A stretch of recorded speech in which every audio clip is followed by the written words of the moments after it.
o evangelho de hoje exatamente gira em torno disso. Evangelho de São Mateus, capítulo 10, versículo 17 até 30, né? Naquele tempo, quando Jesus saiu a caminhar, né? Veio alguém correndo, ajoelhou-se diante dele e perguntou: bom mestre, que devo fazer para ganhar a vida eterna?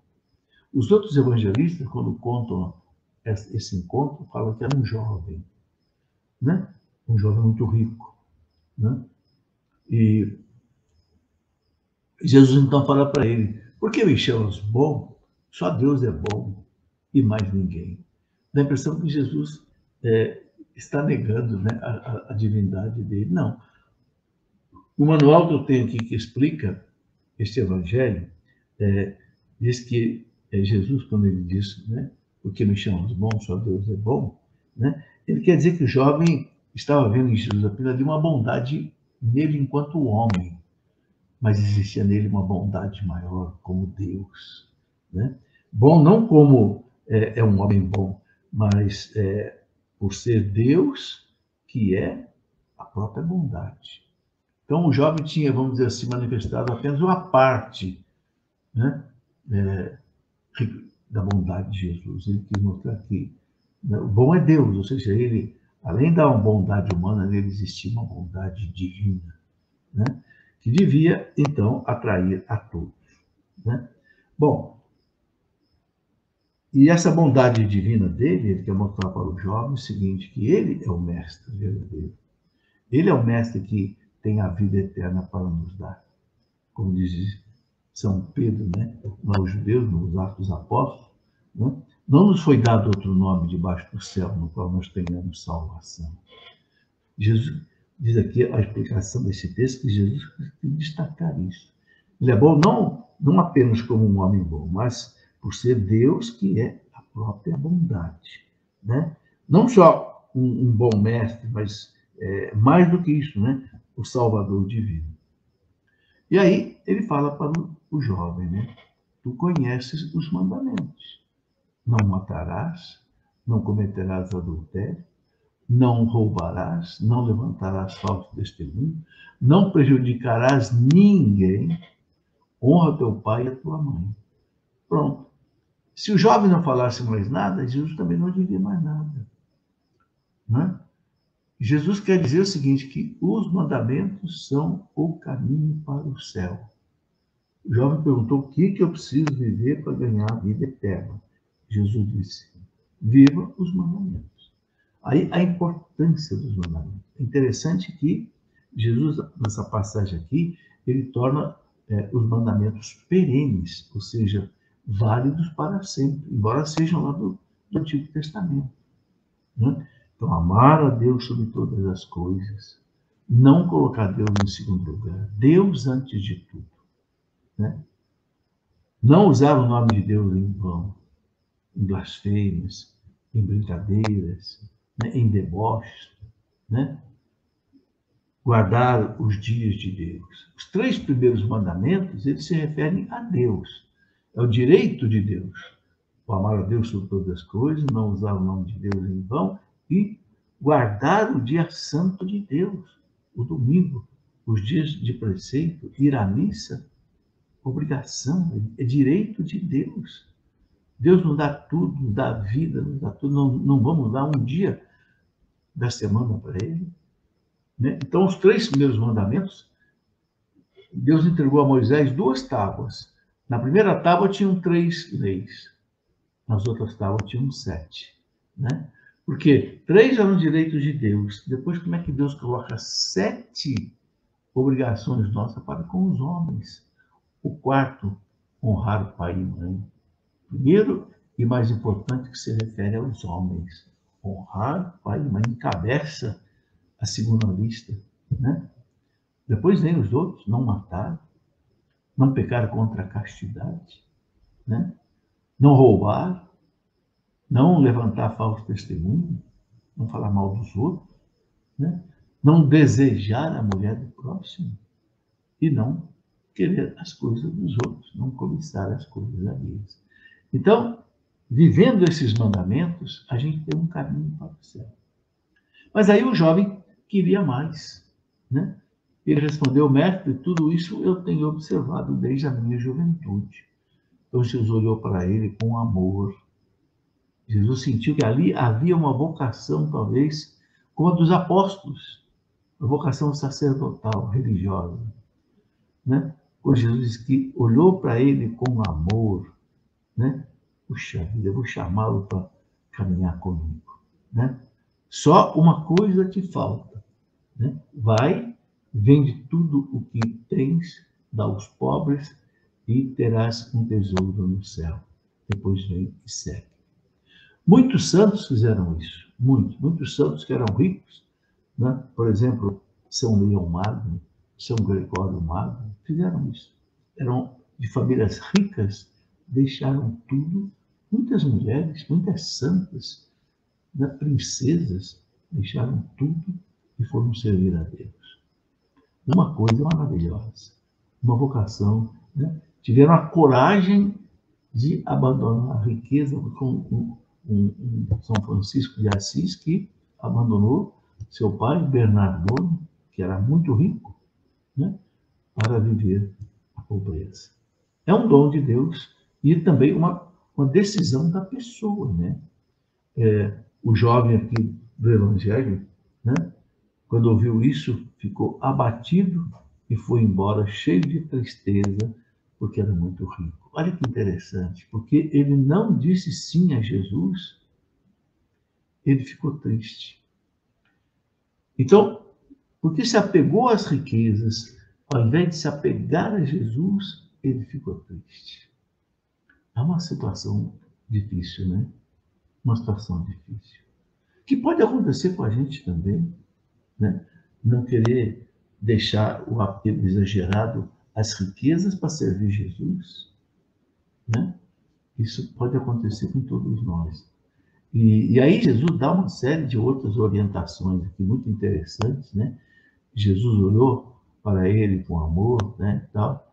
Depois, quando ouviu isso, foi embora triste e tal. E Jesus então olhou ao redor e disse aos discípulos, aos apóstolos, né? Como é difícil para os ricos entrar no reino de Deus. Os discípulos se admiravam com essas palavras, né? Por que os discípulos se admiravam, né? E perguntaram para Jesus: então quem que pode se salvar? Porque os apóstolos sentiram o seguinte, que todo mundo é apegado ao dinheiro, todo mundo é apegado à riqueza. Então, Senhor, quem é que pode se salvar? Porque esse apego aos bens materiais, apego é fruto do pecado original, que atingiu a todos nós. Todos nós somos, de certa forma, atraídos, né, pelo dinheiro. Então, os apóstolos ficaram espantados, né? Se admiravam com essas palavras. Mas ele disse de novo: meus filhos, como é difícil entrar no reino de Deus. É mais fácil um camelo passar pelo buraco de uma agulha do que o rico entrar no reino de Deus. O camelo pode ser entendido como uma corda grossa, né, passando no buraquinho de uma agulha, né? Eles ficaram muito espantados ao ouvirem isso e perguntaram uns aos outros: então, quem pode ser salvo? Veja que os apóstolos ficaram... E os apóstolos não eram ricos, né? Mas eles também, mesmo não sendo ricos, achavam-se apegados ao dinheiro. Então, quem é que pode se salvar, Senhor? Como quer dizer, nós todos somos apegados ao dinheiro, às riquezas, né? Jesus olhou para eles e disse para os homens: isto é impossível, mas não para Deus. Para Deus tudo é possível, graças a Deus, né? O que Jesus quer dizer aqui? Com a graça de Deus, mesmo que todos nós somos atraídos ao dinheiro, puxados, mas com a graça de Deus, com a oração, com a meditação, a gente pode se desapegar do dinheiro. Não quer dizer não ter dinheiro, mas quer dizer não fazer do dinheiro um Deus, uma idolatria, né? Viver em função do dinheiro, enganar os outros pelo dinheiro, viver de corrupção, viver de fraudes e etc. Com a graça de Deus é possível, né? ter dinheiro e ser honesto, ter o dinheiro ganho com o seu trabalho justo, né? Sem prejudicar ninguém, sem deixar de pagar os impostos ao governo, né? Sem deixar de cumprir com as suas obrigações, né? E aí, São Pedro começou a dizer, né? Eis que nós deixamos tudo e te seguimos, né? E então respondeu Jesus, em verdade vos digo, quem tiver deixado casa, irmãos, irmãs, mãe, pai, filhos, campos, por causa de mim e do Evangelho, receberá 100 vezes mais. Agora, durante esta vida, casa, irmãos, irmãs, mães, filhos e campos, com perseguições. Porque a perseguição sempre existe nessa vida, né? Quem vai trabalhar para o Evangelho vai ter que se associar a Jesus, como Jesus foi perseguido. Aqueles que se ligarem a Jesus, de certa forma, vão ser perseguidos também. Mas receberão, né? Jesus fala o cêntuplo aqui nessa vida. E ele fala, e no mundo futuro, a vida eterna. Todos nós somos chamados por Deus a uma vocação. Uns são chamados para a vocação religiosa e sacerdotal. Serão felizes, se sente no coração esse chamado, né? E ele diz a Deus, sim, eu vou te seguir, vai ser feliz. Aquele que sente que é chamado por Deus, mas ele diz não, como esse jovem, ele vai ficar triste. Mas Deus não chama todo mundo, né? Jesus escolheu os 12, diz os evangelhos, ele, depois de uma noite inteira de oração, ele escolheu os 12, chamou os que ele quis. Então ele chama para a vida sacerdotal, religiosa, para essa renúncia absoluta de tudo, de casas, de bens, de dinheiro, ele chama, né, para o serviço. Não quer dizer também que o sacerdote vai viver na miséria, não é isso. O sacerdote precisa ter o necessário para viver. Pobreza não quer dizer miséria.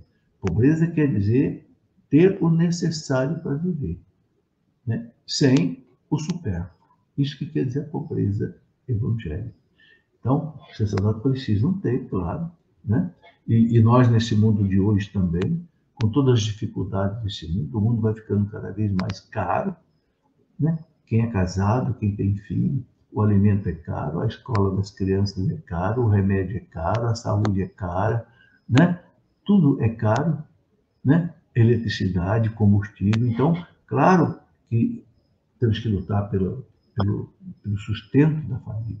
Isso não é ser ganancioso, né? Não, isso é justo. Diferente, né, de ser dominado pela riqueza. Fazer da riqueza, como eu disse, um Deus, né?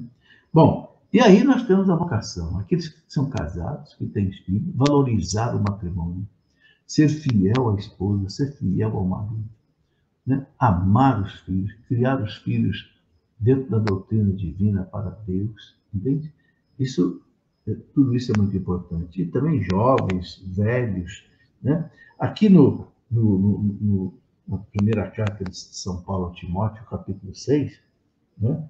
São Paulo ele fala também, né, sobre isso que eu já citei aqui, né? Quando ele fala que a raiz de todos os males, né, é o amor ao dinheiro, né? Mas depois ele fala também o seguinte, né, que ele tem uma palavra também para os ricos, né? Que ele fala que os ricos devem ser assim, né? Sem ser orgulhosos, sem ser vaidosos, sem ser ambiciosos, né? E saber também fazer o bem às pessoas, né? Usar as suas riquezas para o bem das pessoas. É isso, meus irmãos. Que Deus nos abençoe, dê um domingo de paz e de bênçãos. Em nome do Pai, Filho e Espírito Santo. Amém.